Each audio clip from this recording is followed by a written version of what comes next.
Good morning students. आज का हमारा विषय है आरोहण, जो कि हमारी अंतराल भाग 2 का दूसरा चैप्टर है।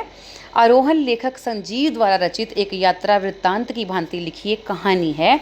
इस कहानी में पात्रों के माध्यम से पर्वतीय प्रदेश के जीवन, संघर्ष और प्राकृतिक परिवेश को उनकी भावनाओं और संवेदनाओं के माध्यम से चित्रित किया है। पर्वतीय प्रदेश के आपसी संबंधों और प्राकृतिक आपदाओं का चित्रांकन भी लेखक ने बड़ी ही संजीदगी के साथ किया है। मैदानी और समतल स्थानों की तुलना में पर्वतीय प्रदेशों का जो जीवन है वो बहुत ही अधिक कठिन, कष्टप्रद, दुखद और संघर्षमय होता है। इसी संघर्षशील जीवन का सुंदर विवरण प्रस्तुत कहानी में रेखांकित किया गया है। रूप सिंह अपने गॉडफादर के बेटे और आईएएस ट्रेनी मित्र शेखर कपूर के साथ लगभग 11 वर्षों के बाद अपने पैतृक गांव माही लौट रहा था। बस उन्हें देवकुंड के स्टॉप पर उतारकर आगे बढ़ जाती है। यहाँ से उसका गांव माही 15 किलोमीटर दूर था। 11 वर्ष बाद भी उसके गांव को जाने वाली सड़क पगडंडी ही थी। अभी सुबह के 10 बजे थे, परंतु गांव पहुँचते पहुँचते शाम हो ही जाएगी। वहीं एक चाय की छोटी सी दुकान पर चाय पीकर उन्होंने चाय वाले से घोड़ा आदि मिलने के बारे में पूछा।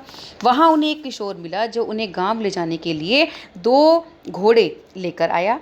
वे घोड़ों पर सवार होकर गांव के लिए चल पड़े। घोड़े वाला किशोर पैदल ही उनके साथ साथ चल पड़ा। वे रास्ते में पत्थरों की अजीब और अनेक किस्मों के बारे में बातें कर रहे थे। बीच बीच में वे घोड़े वाले किशोर से बात करना चाहते थे, परंतु किशोर उनकी बातों में रुचि ना लेकर अपने रास्ते के बारे में अधिक गंभीर था। वह बहुत कम बोलता था।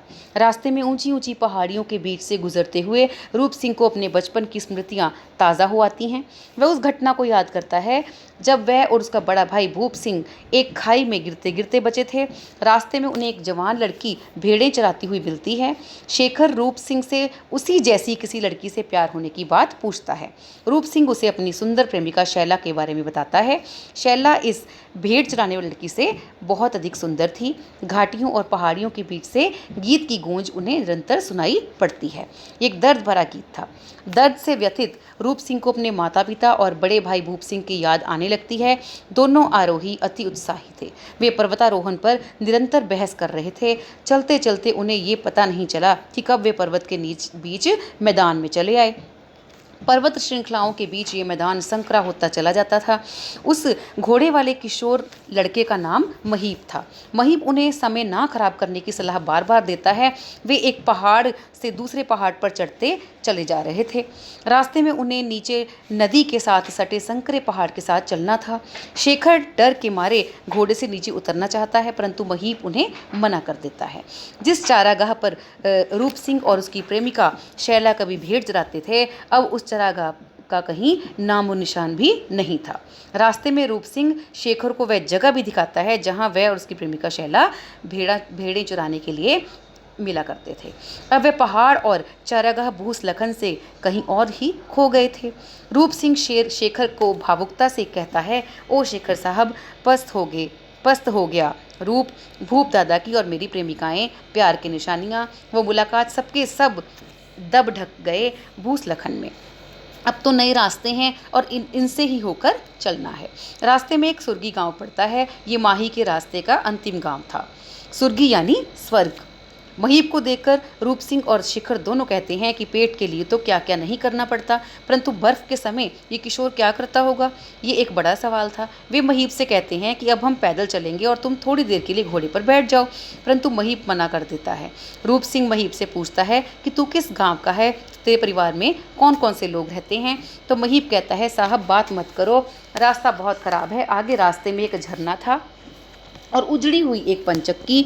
घोड़े ने पानी को मुंह लगा दिया। रूप सिंह और शेखर दोनों नीचे उतरे तो महीप ने भी बहते झरने से पानी पिया। अब गांव नज़दीक आ रहा था। वर्षों पुरानी स्मृतियों के अब दरवाजे खुल रहे थे। एक और सूपी नदी और एक और जंगल। रूप सिंह सोच रहे थे कि अब हमारे खेत नीचे हो गए होंगे क्या। वहाँ अपना घर होगा, अपने लोग होंगे, माँ पिताजी, भूप दादा और गांव के अन्य लोग होंगे। अब कितनी दूर रह गया है अपना गांव। वह गुनगुनाता है, ए मेरे प्यारे वतन, ए मेरे बिछड़े चमन। उन्होंने महीप को 100 रुपये किराए देने की बात की थी, परंतु ना जाने क्यों रूप सिंह ने उसे 10-10 के 12 नोट दिए। शाम होने लगी थी। उन्होंने महीप को यहीं रुकने के लिए कहा, परंतु महीप ने हाँ नहीं की। घोड़ों से उतरकर उन्होंने एक बुजुर्ग से पूछा कि यहाँ 11 साल पहले राम सिंह हुआ करते थे, जिनके रूप सिंह और भूप सिंह 2 बेटे थे। वहाँ हिमांग पहाड़ के नीचे उनका घर था। काफ़ी देर के बाद बूढ़े ने कहा, अरे रूप सिंह तो बहुत पहले गांव छोड़कर भाग गया था। तभी रूप सिंह बूढ़े बुजुर्ग से कहता है कि अच्छा, आप त्रिलोक सिंह हैं। बातों बातों में ही वहाँ लोगों को पता चलता है कि ये लड़का रूप सिंह है जो गांव छोड़कर भाग गया था। अब रूप सिंह पर्वतारोहण संस्थान में 4000 रुपये की नौकरी करता है। बूढ़ा त्रिलोक उन्हें बताता है कि उसका बड़ा भाई भूप सिंह अभी इसी गांव में है। अब उसकी बीवी और एक बेटा है। ये जो लड़का तुम्हें घोड़ों पर बैठा कर इस गांव में लाया है महीप, ये उसी का लड़का है। तभी वहाँ एक गोरा चिट्टा गले में मफलर डाले दरमियाने कद का व्यक्ति आता है। ये व्यक्ति रूप सिंह का बड़ा भाई भूप सिंह है। भूप सिंह उन दोनों को पहाड़ी पर बसे घर में ले जाता है। वहाँ उसकी दूसरी पत्नी है। भूप सिंह उन्हें माँ बाप और अपनी पहली पत्नी शैला के बारे में बताता है। जिस पहाड़ पर कभी रूप सिंह का घर होता था, वहाँ भूस्खलन के कारण माँ बाप और पहली पत्नी शैला दबकर मर गए थे। भूप सिंह की पहली पत्नी शैला वही लड़की है जो कभी रूप सिंह की प्रेमिका हुआ करती थी। ऊपर जहाँ भूप सिंह का घर है, वहाँ मकई की फसल खड़ी थी। चारों ओर सेब और देवदार के पेड़ थे। उसी रात बूंदाबांदी और कभी कभी जोरदार बरसात होती रही। सुबह दोनों को भूप ने जगाया और उन्हें खाने के लिए मकई के भुने दाने दिए। कुछ देर बाद सूर्य निकल आया। नाश्ते के समय वे काफ़ी दिनों बाद एक साथ बैठे थे। भुनी हुई मक्की के दाने और चाय भाभी सेक सेक कर उन्हें दे रही थी। वे नमक मिर्च के साथ चबाते चले जा रहे थे। तो बच्चों, इस प्रकार इसके बाद भूप सिंह उन्हें शैला के साथ नए बनाए खेतों के बारे में बताता है। वह बताता है कि शैला के आने से खेती फैल गई, बर्फ़ जमी ना रहे, इसलिए हमने खेतों को ढलवा बनाया। दूसरी दिशा में बहते झरने का रुख बदलकर अपने खेतों की ओर मोड़ दिया। अब खेतों में पेड़ लगा रहे हैं। सर्दियों में इन पेड़ों की लकड़ी जलाने के काम आती है।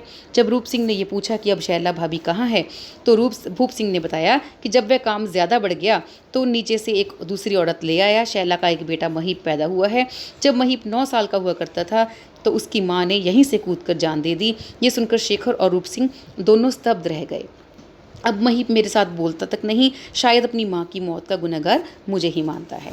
अब वह नीचे के घरों में अकेला रहता है। रूप सिंह और शेखर को अब बात समझ में आ रही थी कि क्यों महीप ने माही वालों से सीधे मुंह बात नहीं की थी। बातें करते करते भूप सिंह का गला भर आता है। रूप सिंह बड़े भाई को अपने साथ ले जाने की बात करता है तो वह भावुक होकर कहता है, बहुत दुख झेले आपने, बहुत दुखों का पहाड़ लेकर चढ़ते रहे पहाड़ पर, अब बस करो, मैं तुम्हारा छोटा भाई तुम्हें अपने साथ ले जाना चाहता हूँ। मुझे सरकार की तरफ से एक पक्का क्वार्टर और 4000 तनख्वाह मिलती है, उसमें आराम से रह लेंगे हम सभी। भूप सिंह ने कोई उत्तर नहीं दिया।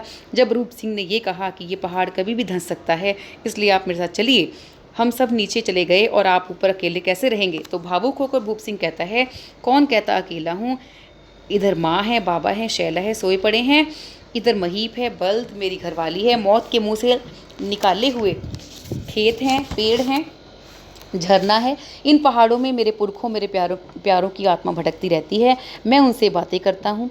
दादा, ये सब सुनकर मेरा कलेजा मुंह को आ रहा है। अभी से भी बची कुची ज़िंदगी के साथ इंसाफ किया जा सकता है, रूप सिंह ने भावुक होकर कहा। परंतु भूप सिंह अपनी भीगी पलकों को ऊपर उठाकर कहता है, बहुत इंसाफ किया तुम सभी ने मेरे साथ, बहुता अब माफ़ करो भैला, मेरी खुददारी को बख्श दो। अब तो जिंदा रहने तक ना बल्द उत्तर सकदिन ना हम। इस प्रकार भूप सिंह पहाड़ पर की सभी कठिनाइयों को सहकर पहाड़ पर ही ज़िंदगी बिताना चाहता है, तो उसके साथ नहीं जाना चाहता। तो बच्चों, इस प्रकार से आज हमने आरोहण जो पाठ है हमारा, उसका जो एक संक्षिप्त सार है, हमने आज उस पर विचार विमर्श किया है। तो उम्मीद करती हूँ कि आपको पाठ का जो सार है, जो पाठ की कहानी है, वो अच्छे से समझ आ गई होगी। आपको मैं साथ में PDF भेज रही हूँ, आप इस PDF को अच्छे से पढ़िए और जो ये मैंने रिलेटेड वीडियो बनाई है इसको सुनिए, तो आपको जो कहानी है वो स्पष्ट हो जाएगी। तो इस प्रकार से अगर आपको कोई भी कठिनाई इस चैप्टर को समझने में आती है तो आप मुझे इनबॉक्स में मैसेज कर सकते हो। धन्यवाद बच्चों।